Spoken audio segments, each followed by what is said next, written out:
One Kawan TV1. Terima kasih pimpinan. Jadi pimpinan, saya hanya ingin mempertegas. Sudah kami perkenalkan, azamkan kuasa hukum tim advokasi Prapas Tanah Raya. Silakan Pak Mas. Iya, terima kasih. Assalamualaikum warahmatullahi wabarakatuh. Dengan segala hormat, karena tempat ini saya anggap mulia, baik di hadapan kita dan di hadapan Allah SWT, semua akan mempertanggungjawabkan. Maka dari ini, saya ingin mempertegas bahwa ada pasal 549 Undang-Undang Cipta Karya itu yang sering digunakan istilah tanah musnah untuk mendapatkan hak reklamasi. Artinya apa? Artinya memang undang-undang ini memang diciptakan untuk menguasai darat, lautan, sungai, danau, ya, yang sifatnya itu juga ditok oleh DPR. Nah ini juga penting untuk kita sampaikan.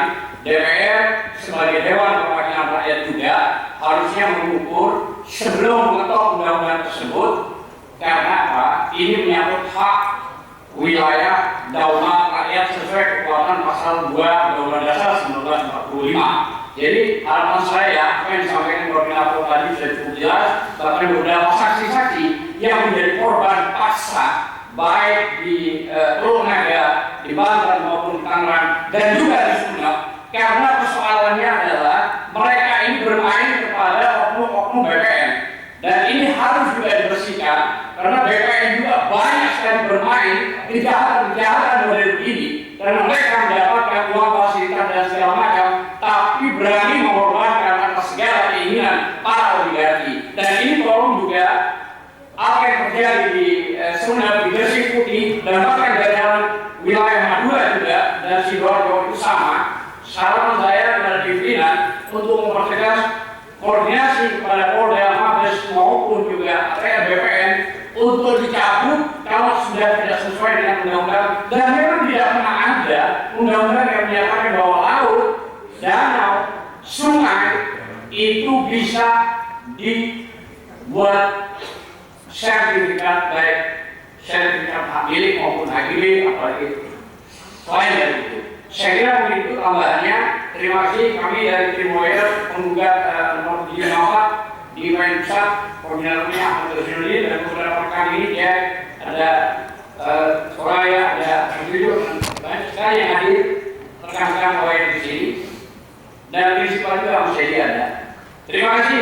Harapan saya dengan DPR ini benar-benar nanti, artinya tidak seremonial kalau itu lebih ringan, tapi benar-benar ini diperhatikan karena ini masalahnya rakyat, dan DPR kembali kepada rakyat, mempertahankan kepada rakyat selain kepada Allah SWT. Terima kasih. Waalaikumsalam warahmatullahi wabarakatuh. Waalaikumsalam warahmatullahi wabarakatuh. Izin satu lagi, kami datang jauh-jauh dari Tangerang. Mohon waktu Bang Kurtubi, silakan dari Tangerang. Sholat. Kalau belum ada, lagi kalau itu pengganti Dengan yang lain tidak bisa. Tapi Bapak-Bapak Ibu sekalian saja, saya ingin menyampaikan, kita hormati juga bulan Ramadan. Jadi tidak usah sampai terlalu mengeluarkan kata-kata yang nanti malah nggak enak, mengurangi pahala. Nah itu ya, saya pikir sebagai umat Muslim cukup bicara. Silakan. Amin. Bismillahirrahmanirrahim. Assalamualaikum warahmatullahi wabarakatuh. Yang saya muliakan pimpinan dan anggota Komisi 2 DPR RI. Saya Harun Ali. 51 tahun yang lalu saya dilahirkan di Teluk Naga. Artinya tidak sedikit pun waktu saya berpindah dari Teluk Naga sampai hari ini. Saya tahu perkembangan apa yang terjadi karena saya tidak pernah merantau. Abrasi tidak pernah terjadi di desa Kohok atau desa sekitarnya, karena ada sungai Cisadane yang mengalir dari Bogor sampai ke muara desa Kohok, membawa material lumpur, tanah dan sebagainya, juga tidak terjadi abrasi. Jadi kalau ada kata abrasi terjadi di sana, bohong besar. Itu yang pertama. Yang kedua, pencabutan pagar laut belum selesai. Silakan Komisi 2 datang ke sana, saya antar. Tangkap saya, penjarakan saya kalau saya bohong. Di desa Kohok baru bikin sertifikat, belum diuruk. sudah ramai. Hari ini saya katakan yang sebenarnya. Atas nama Allah, Desa Tanjung Burung dan Desa Tanjung Pasir yang bersebelahan dengan Desa Koop sudah dulu. Ini tidak pernah terpublikasi. Sungai, tanah disertifikatkan. Dan pada hari ini juga saya ingin katakan, tidak cukup Barreskrim menentukan tersangka hanya 4 orang. Karena 2 orang selain kepala desa dan sekretaris desa itu orang yang bekerja pada seseorang, bukan dia bekerja untuk dirinya sendiri. Artinya ada perintah. Kenapa harus diamputasi sampai dia? Dia disuruh. Gitu, Pak Ketua. Yang terakhir, saya bingung sampai hari ini. Saya ngomong di DPR RI, mohon maaf kalau memang ada anggota yang dipilih dari daerah pemilihan Tanggerang Raya. Kok sampai saat ini semuanya hanya yang berbicara membela kami di sana. Dari semua partai. Kenapa Pak semua yang terpilih Pak? Ya tidak ada yang membela kami di sini di sana Pak. Waduh luar biasa. Kriminalisasi terjadi, perampasan luar biasa. Bukan cuma Pak Charlie dan Bukin saja Pak, banyak. Saya merilis lebih dari 28, itu pun semua. Itu baru untuk tenaga dan Kosambi saja Pak. Terima kasih. Bila taufiq wal hidayah. Wassalamualaikum warahmatullahi wabarakatuh. Waalaikumsalam warahmatullahi wabarakatuh. Izin bulan puasa saya ingkar janji karena ternyata Bu Menu ulang dari ini menyampaikan pimpinan. Beliau ketua aliansi rakyat menggugat kiranya berkenan. Bu Menu, tapi kalau Bu Menu ini kelihatannya agak lebih Assalamualaikum warahmatullahi wabarakatuh. Saya adalah perwakilan dari emak-emak. Saya kebetulan saya tinggal di Tangerang. Saya merasa apa yang kita alami mungkin kalau kita tidak benar-benar konsen dalam hal ini, mungkin tanah kita juga akan diambil dengan alasan negara. Di sini maaf karena saya tadi melihat ada kasus dari Menteri ATR BPN, izinkan saya untuk mengemukakan saya ya. Surat terbuka untuk Bapak Menteri. Assalamualaikum warahmatullahi wabarakatuh. Indonesia gelap, Indonesia SOS, Indonesia terancam punah. Dan itu berlaku hanya untuk rakyat Indonesia, bukan pejabat. Lihatlah, negara sedang membuat sandiwara kolosal dengan judul penyelamatan aset aguan. Satu persatu mundur, mulai dari Kejagung, Barreskrim, dan terakhir adalah Menteri ATR BPN yang batal untuk mencabut sertifikat laut milik Agung Sedayu. Bapak Menteri, apakah Anda tidak sadar yang Anda lakukan sama dengan menjual negara kepada asing? Dan berapa puluh juta penduduk Banten yang akan selamanya terzolimi dan terancam punah akibat pembatalan yang Anda buat. Sudah banyak pembuktian dan penelitian mengatakan sertifikat tersebut melanggar aturan dan mengancam ekosistem setempat. Ada apa di balik? Dalam kasus PSLP 2, negara tidak pernah hadir untuk rakyat. Padahal tidak ada negara tanpa rakyat. Bila negara tidak bisa menjamin hak rakyatnya, maka jangan salahkan kami, rakyat yang akan mengambil sendiri hak kami. Walaupun harus keluar darah, tapi kami rela daripada kami menjadi bangsa yang terjajah dan masa depan anak cucu kami akan menjadi jongos di negeri sendiri. Dan untuk Bapak Menteri dan juga pejabat-pejabat yang terhormat, belum mulia, nama Anda akan tercatat dalam sejarah kelak Indonesia sebagai seorang pengkhianat karena nasionalis Anda dipertanyakan dan Anda kalah oleh tekanan oligarki. Tunggu pembalasan kami adalah rakyat yang muda. Wassalamualaikum warahmatullahi wabarakatuh. Waalaikumsalam.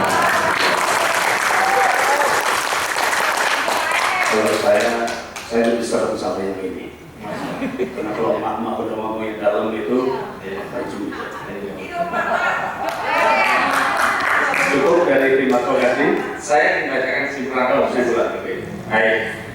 Dari berbagai fakta yang sudah kami sampaikan, kami berkesimpulan bahwa kejahatan perampasan tanah yang terjadi di wilayah Pati ini sudah terjadi secara terstruktur, sistematis, dan masih meminjam istilah yang umum digunakan oleh MK, melibatkan pejabat dan aparat dari pusat sampai daerah.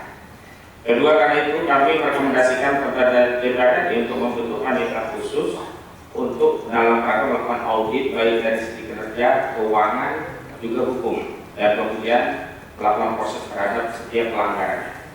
Ketiga, kami harapkan dari DPR RI memberikan rekomendasi atau tuntutan kepada pemerintah untuk segera mencabut status PSM 2 dan menghentikan proyek 2 sampai hasil audit nanti bicara. Karena hari ini proyek itu tetap jalan, pelanggaran-pelanggaran terus terjadi, dan mereka berusaha memanipulasi informasi dengan mendatangi sejumlah tokoh-tokoh untuk melegitimasi apa yang mereka lakukan, baik legitimasi hukum sampai legitimasi agama. Terakhir bicara tentang ihya ulama, menghidupkan tanah mati sebagai dalil legitimasi bahwa Aguan itu bebas secara agama Islam karena menghidupkan tanah mati. Karena ternyata tidak ada satu inci pun tanah di Banten yang masuk kategori tanah mati sebagaimana disebutkan dalam fikih Islam. Selanjutnya, usut tuntas pelanggaran hukum dan proyek 2, baik pidana umumnya yang sudah jalan. Pidana umumnya ini 363 dan 366 bentuk pasal 55 dan 56 KUHP. Saya pastikan tidak hanya dilakukan oleh Arsin, Kepala Desa Bawah Kecamatan Batuaji, Kabupaten Tangerang, tapi juga dilakukan oleh sejumlah kepala desa dan aparat desa lainnya di 6 kecamatan dan 16 desa yang ada pagar lautnya. Pidana khususnya, ini dugaan kami ada penyalahgunaan kewenangan atau perbuatan melawan hukum yang merugikan keuangan negara, baik kerugian langsung atau aset negara yang hilang, dan menguntungkan diri sendiri, orang lain atau korporasi. Baik pejabat penyelenggara negara itu adalah pejabat atau aparat, termasuk aparat pemerintahan desa. Karena itu pidana khususnya juga harus diketok lagi, jangan lagi. Jangan sampai seperti Jagung kemarin malah mundur dengan alasan yang nggak masuk akal. Kenapa? Karena Barreskrim saat ini bukan menangani Pitsus, hidup. Artinya Pitsusnya tetap jalan. Pitsusnya juga tidak hanya mengacu pada 12 B tentang ada tidaknya suap atau gratifikasi. Pitsusnya ada pada pasal 2 atau pasal 3 Undang-Undang 31/1999 tentang tindak pidana korupsi. Ini apa? Korupsi, penyalahgunaan kewenangan atau perbuatan melawan hukum untuk menguntungkan diri sendiri, orang lain atau korporasi, dalam hal korporasi yang kuat yang merugikan keuangan negara, baik natural keuangan negara maupun aset negara. Dan terakhir ada juga administrasi. Saya kira jangan sampai kita merasa bahwa tindakan administrasi yang diambil Menteri BPN dengan memberikan sanksi kepada sejumlah pejabat BPN yang ternyata sudah pensiun 2 di Komnas Negeri. Coba ngalor nggak kita? Sudah pensiun dikasih sanksi. Misalnya juga BPN jangan membohongi rakyat. Ya KKP juga jangan membohongi rakyat. Nah kalau KKP kami sudah kirim surat, nggak pernah diterima audiensi dengan KKP Menteri Wakil Sakti Wahid Purwono. Dan kalau sudah kasih tahu orang pemagarnya punya proyek ini namanya mandor memet, kabur orangnya sekarang. Yang mendanai ini namanya Muncul alias Gojali. Gojali ini yang punya hektar-hektaran yang diterbitkan BPN ya idenya. Gojali, nama silanya Muncul, namanya Gojali. Dia juga pelaku. Kemudian siapa yang supervisi? Ahli mana gali-gali orangnya udah tahu semua ini. Cuma kita semua ini bukan nggak tahu bodoh. Makanya di forum yang formal ini, kalau sampai ada yang pura-pura tidak tahu atau pura-pura bodoh, berarti mereka secara nyata turut serta terlibat dalam merusak kedaulatan negara dan rakyat Indonesia. Demikian dari kami. Assalamualaikum warahmatullahi wabarakatuh.